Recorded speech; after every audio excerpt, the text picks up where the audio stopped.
A gente vai conversar agora com a Michele.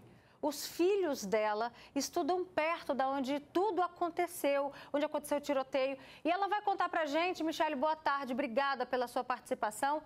Qual foi a reação dos seus filhos no momento, na hora? Bom, os meus dois pequenos, só um que estuda fora, né, que estuda um pouquinho longe. A minha filha estuda aí próximo, ela tem 17 anos. Ela me ligou desesperada, falando bem assim que foi uma cena de terror. Quando começou os tiros todinho, ela mesma mandou os próprios amigos dela se abaixar dentro da sala de aula. E depois todos eles tiveram que correr para o corredor, porque ela falou assim que a sensação que eles tinham, que os tiros estavam acontecendo lá dentro da escola, que foi muito barulho, que foi muito tiro. E como é que ficou o psicológico da sua filha após isso também, Michele?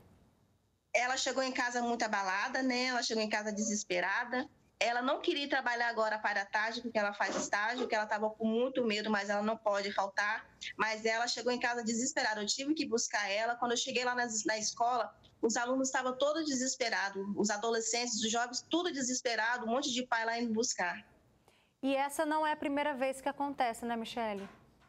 Não. Inclusive, terça-feira passada, 12h52, o meu filho estava indo para a escola, teve tiro e ele estava no meio da rua, só se via criança correndo. Qual a idade desse seu filho que viu tudo isso? 10 anos. 10 anos. Então, quer dizer, a gente está falando aqui de uma adolescente de 17, que já entende muito bem dessa realidade, e um filho de 10 anos, uma criança.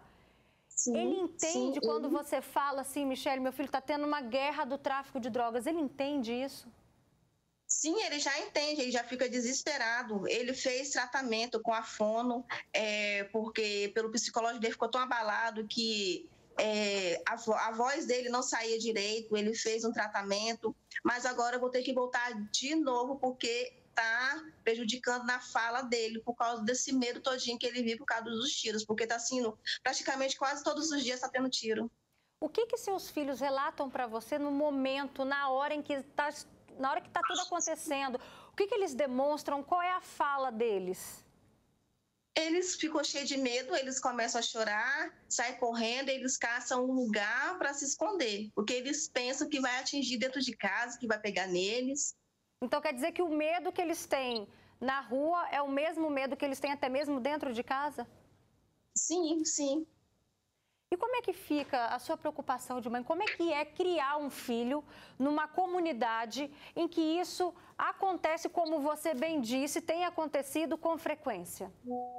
É complicado. Eles não estão podendo mais ficar na rua brincando, porque se eles estão na rua, a gente tem que ficar olhando, mas se vê alguma coisa estranha, a gente tem que botar logo para dentro de casa, que está complicado. Fica difícil, né, mãe? Sim, como fica? Uma criança de 10 anos, o que ela mais precisa, o que ela merece, ela não tem nada que entender de guerra, de tráfico, não é para pertencer ao universo de uma criança. O que ela mais precisa é brincar, é ter essa liberdade, ela tem o direito de ser criança. E olha só, o tráfico de drogas impedindo que o seu filho conheça a infância dele do jeito que merece. Verdade. Faz o seguinte, Michele, continua com a gente, porque a gente vai continuar, então, agora repercutindo esse assunto. Assim como a Michele, imagine uma comunidade conviver com tiros no meio da rua, na porta da escola, a pessoa ali, às vezes, indo ao supermercado, saindo com as mãos cheias de sacolas. Imagina, e de repente começa uma troca de tiros, colocando gente inocente em risco. Essa é a realidade de muitas comunidades aqui na Grande Vitória. E é o nosso assunto de agora. A gente precisa debater esse assunto. Vem cá.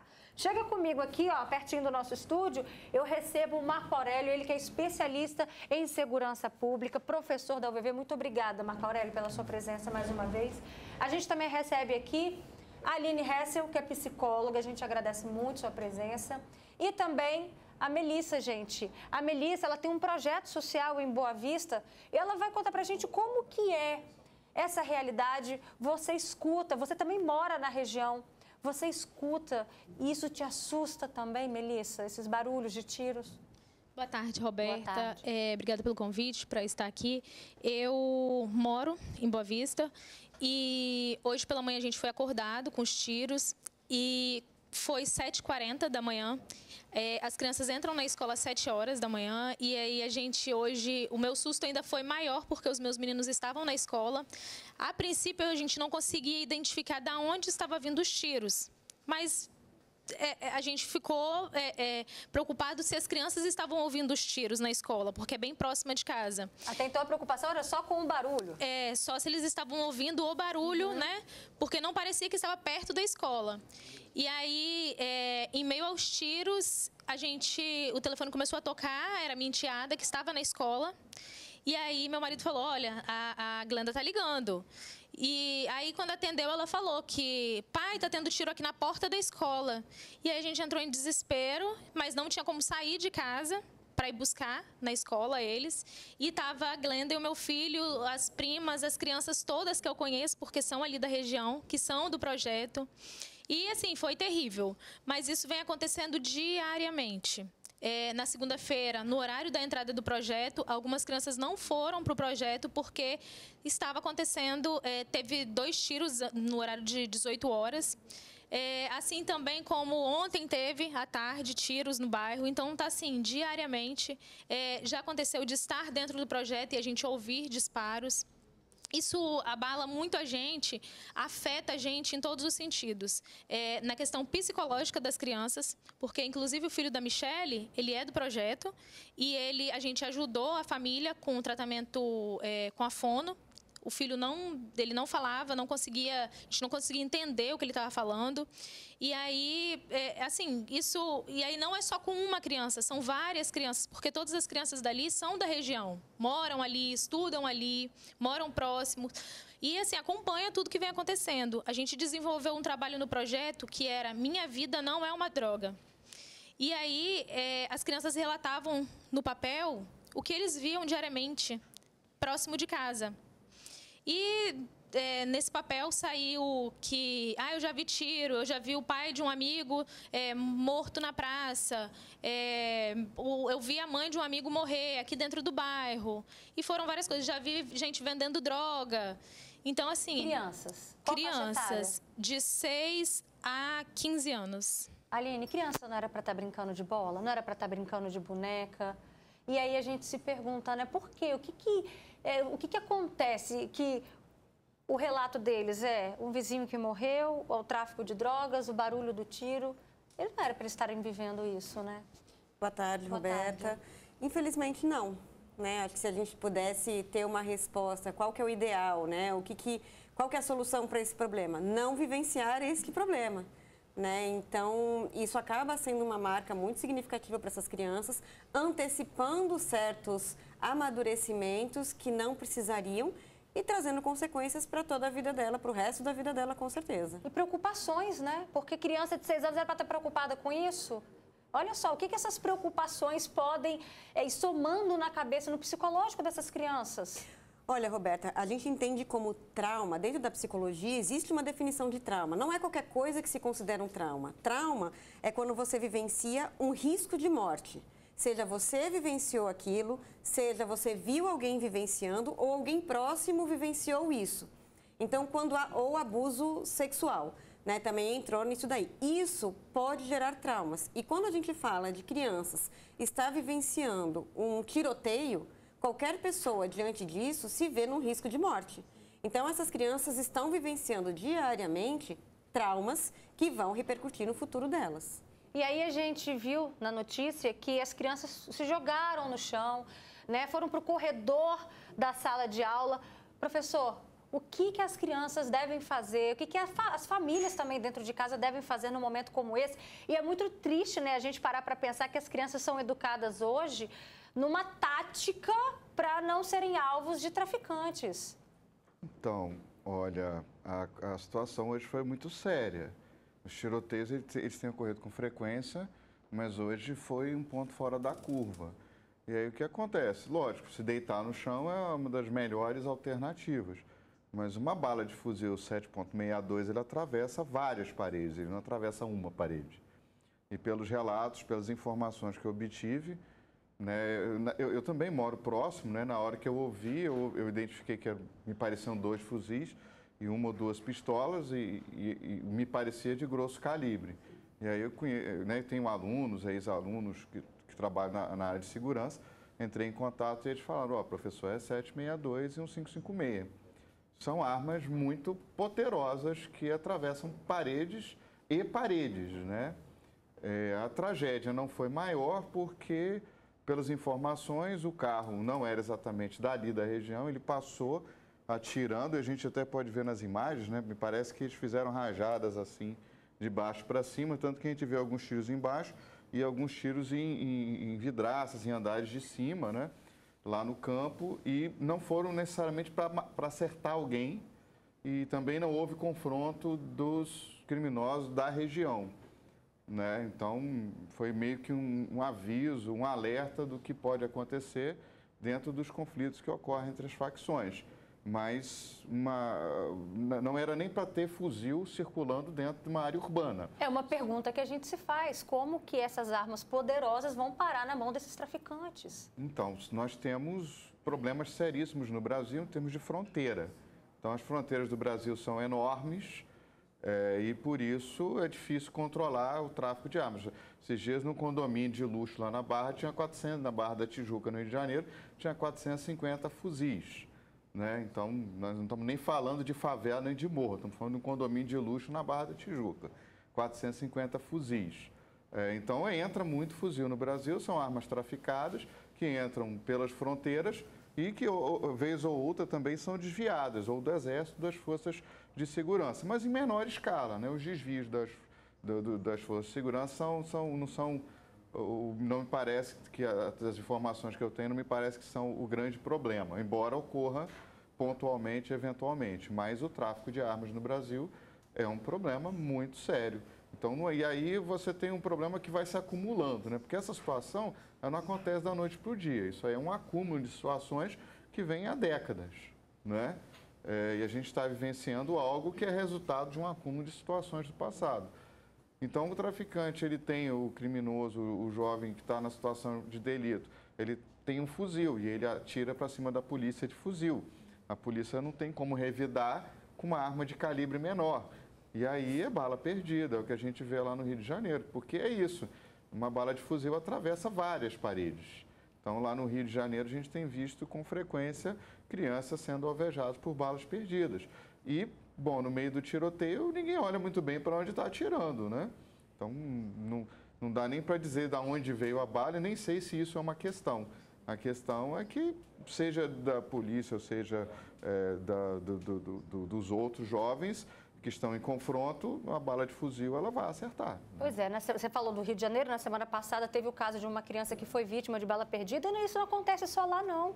Quantas vezes a gente já recebeu aqui a Francisca, mãe também do pequeno Theo, que foi vítima de bala perdida, a pequena Alice também, são alguns casos. Graças a Deus, nesse tiroteio que aconteceu hoje em Boa Vista, em Vila Velha, não tivemos vítimas. Mas e o medo? Como é que fica criar os nossos filhos diante dessa realidade, sabendo que a qualquer momento isso pode acontecer? Deixa eu voltar a falar com a Michele, que ela participa com a gente. Michele, quando isso se torna frequente, né, o medo, acaba que a preocupação de mãe sempre fica mais evidente naquele período. Quais são as orientações que você acaba tendo que reforçar com os seus filhos? Eu procuro não deixar eles na rua. Como tem vezes que eu saio fazer faxina, eu deixo eles na casa da minha mãe, mas a minha mãe fica com eles trancados, porque a gente não sabe a hora certa que vai ter tiro. Brincar na rua, você já disse que nem pensar. Não pode, nem pode. O único lugar que eles saem para brincar mesmo é no projeto lá em cima. É escola, casa, escola? É isso? Isso. E você ainda dá alguma orientação, caso no trajeto da escola aconteça alguma coisa, o que fazer imediatamente? Sim, eu mando eles se esconderem ou se jogar no chão, se tiver algum portão aberto que eles possam entrar. Você aí de casa, vocês têm noção o que é para uma criança, para um adolescente, viver dentro dessa realidade? Deixa eu aproveitar aqui a presença também da Melissa, que ela lida com várias mães que também sentem esse mesmo medo, né, Melissa? O que elas relatam para você? Então, todo mundo tá com aquela sensação de medo, né? Hoje a gente tem um grupo da comunidade e hoje a gente teve vários relatos. Eu mando meus filhos para a escola? Eu não mando para a escola? Ah, mas eu não vou mandar hoje, mas hoje não deve ter mais tiroteio, mas amanhã deve ter. Ah, vai ter o ano todo. Então, fica muito assim. E aí, algumas mães até falaram ali, vamos fazer um protesto pedindo mais segurança. Só que, assim, a polícia está na comunidade, mas tem um momento que a polícia sai da comunidade, porque a polícia não fica ali 24 horas, não tem como a polícia ficar ali 24 horas, e no momento que a polícia sai, acontece tiroteio. E a gente agora está, assim, com muito, muito medo, porque está acontecendo, assim, diariamente, em horário de escola, a gente não sabe o que fazer. Pois é, olha só, falamos hoje então 7h20 da manhã, né, por volta de 7h20 da manhã. Vocês também relataram aqui, terça-feira passada... Ontem teve no final da tarde, 4 e pouco, 5 horas. Teve na segunda, que vocês falaram aí de meio-dia? Meio-dia, na entrada dos meninos, meio-dia 40, meio-dia 50. As pessoas ficam com medo de ir até a comunidade para ajudar no projeto. Então, assim... As doações, às vezes, nem chegam. Não chega. Tem mais de mês que a gente está, assim, sem receber doação. Mas as crianças... É um lugar que é seguro, que a gente dá amor, dá carinho, explica o que fazer para pedir orações, para orar, para falar com Deus, para Deus confortar o coração. É o momento que as crianças têm de recreação, um lugar fechado, que é o projeto. Hoje, as atividades do projeto foram canceladas. E aí, Aline, explicar para a criança... Ela já ouve, aqui, ouve ali, ouve na escola. Abrir o jogo para a criança ou não desse mundo tão cruel? Olha, Roberta, existe o mundo da teoria e existe o mundo real. Na teoria, a gente apresenta para a criança aquilo que ela está preparada para ouvir de acordo com a idade dela. E assim, a gente vai explicando a partir também da curiosidade dela. Né? Então, só que eu vivo numa realidade que uma criança de 3 e 4 anos não corre o risco de estar andando na rua e ver um corpo morto. Então, ela não vai me questionar sobre isso. Mas numa comunidade, uma criança, infelizmente, vivencia isso com uma certa frequência. Então, eventualmente, uma criança vai estar andando na rua, vai ver um corpo ou vai vivenciar uma situação como essa de tiroteio e vai perguntar o que está acontecendo. Então, a gente precisa trabalhar com a verdade, a gente precisa levar a realidade para essas crianças, porque elas estão imersas nessa realidade e elas precisam aprender sobre essa realidade, mas a gente também precisa ter um cuidado de proteger, de alguma forma, a esperança dessas crianças. É importante o sentimento de esperança, de que as coisas podem melhorar, de que é possível ter um mundo melhor. É importante a gente cultivar isso nessas crianças. Então, ao mesmo tempo que a gente precisa levar uma realidade no sentido de, olha, a gente precisa se cuidar, não é qualquer hora que a gente pode andar na rua, porque coisas ruins acontecem na rua onde a gente mora, então a gente precisa se preservar. Mas, por outro lado, a gente precisa também levar para elas esperanças de que, olha, existem pessoas aqui dentro que estão lutando para que isso não continue dessa forma. Existem projetos aqui dentro de pessoas que querem que vocês tenham um futuro melhor. Então, da mesma forma que a realidade precisa ser mostrada para elas com cuidado, para não minar a esperança e cultivar essa esperança de que é possível ter um futuro melhor, apesar de, às vezes, até mesmo a gente duvidar desse futuro. Triste, né? E olha só, em nota, a Polícia Militar informou que assim que foi acionada, várias viaturas foram enviadas para o bairro. O helicóptero do Notaer deu apoio à operação, mas ninguém foi preso. Professor Marco Aurélio, como é que fica, né, devolver essa sensação de segurança para uma comunidade se até agora ninguém foi preso? Fica difícil, né? Então, assim, a polícia respondeu muito rápido, sabe? Mas é a natureza da ocorrência. Não me parece que os autores dos tiros fossem pessoas da comunidade, do bairro.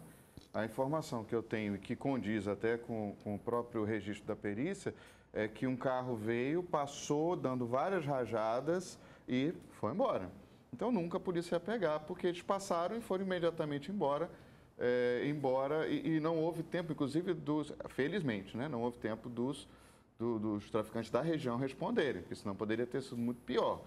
E teria sido muito pior ainda se eu tivesse havido confronto com a polícia. Então, a tragédia podia ter sido ainda pior. Agora, a gente, às vezes, sobrecarrega a PM, como ela falou. Não tem como você ter polícia militar ali 24 horas por dia, até porque a cidade é grande e nem faz sentido. né, nem faz sentido. Mas no momento crítico como esse, você acredita que ela deveria permanecer no bairro? Há essa possibilidade de voltar a ter um confronto? Então, a natureza dessa ocorrência especificamente não demanda. Não demanda. Mas por que isso? São muitas ocorrências muito diferentes, né? Então, essa ocorrência especificamente, a PM está tendo o operacional absolutamente correto, né? Porque é isso, não foram pessoas dali, elas passaram atirando e foram embora.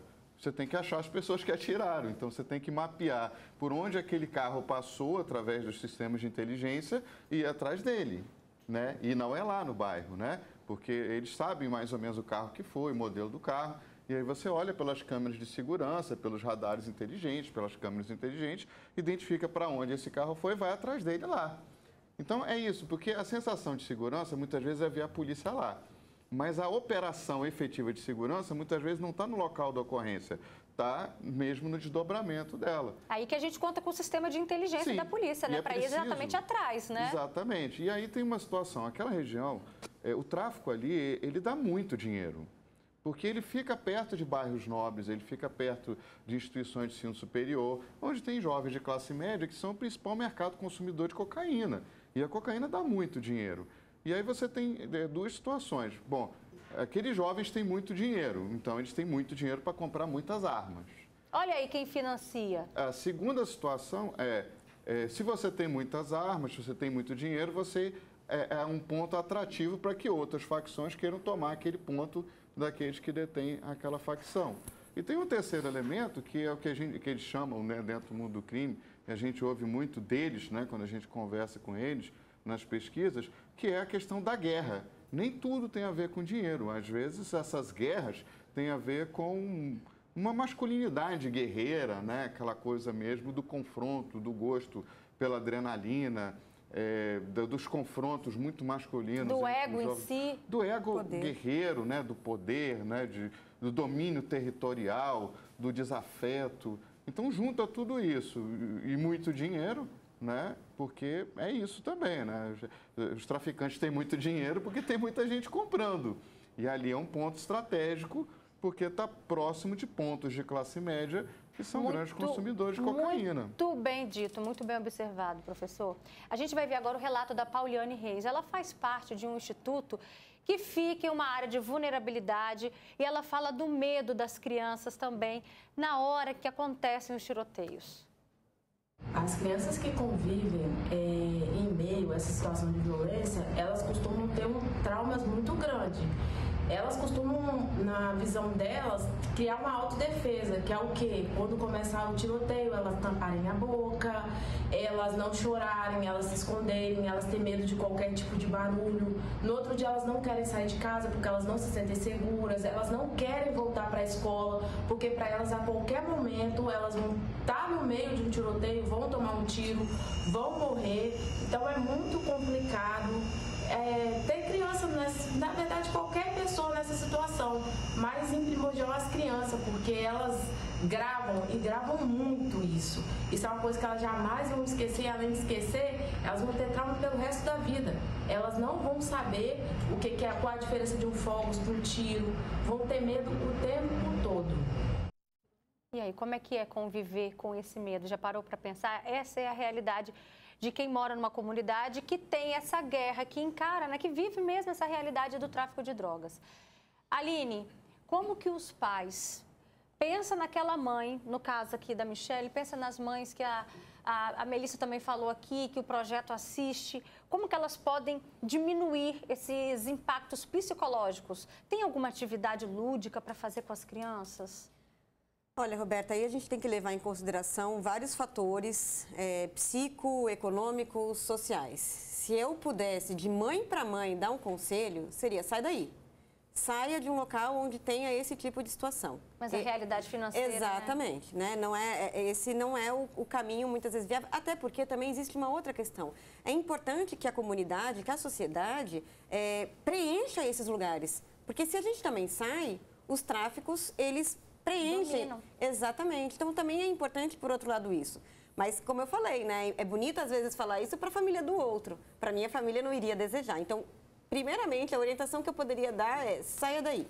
Uma vez não podendo sair, é poder criar pequenas bolhas de proteção, áreas mesmo de proteção, seja física ou de contato social.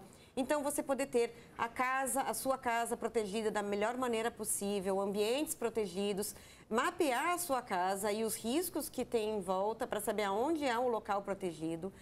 Além da sua casa, ter lugares como projetos sociais. Os projetos sociais são fundamentais nessas comunidades, a maioria deles dominado por mães, né, que precisam estar ali para ajudar e proporcionar ajuda para essas crianças. Então, acolhimento, conforto, segurança, palavras de tranquilidade. Eu sei que a gente se desespera e que muitas vezes a gente, sem querer, transmite esse desespero para as crianças, mas é importante que a gente, de alguma forma, transmita para essas crianças segurança, acolhimento, esperança, amor, né, de que as coisas podem ser diferentes. E aí perceber o ciclo vicioso disso, porque esses traficantes estão querendo poder e isso é enaltecido, isso é valorizado na comunidade.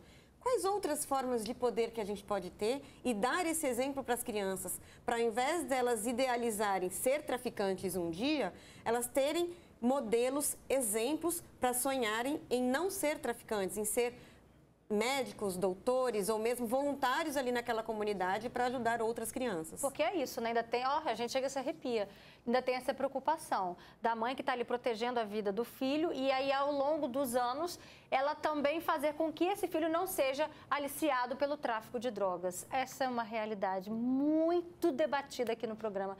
Gente, obrigada pela participação de todos vocês, obrigada professor Marco Aurélio, Aline Hessel, Melissa também, que você consiga transmitir muito amor para essas crianças, porque é tudo que elas mais precisam nesse momento. Michele também, essa super mãe que participou com a gente, obrigada, agradeço de coração. Dá um beijo nas suas crianças, tá, mãe? Um abraço, uma boa tarde.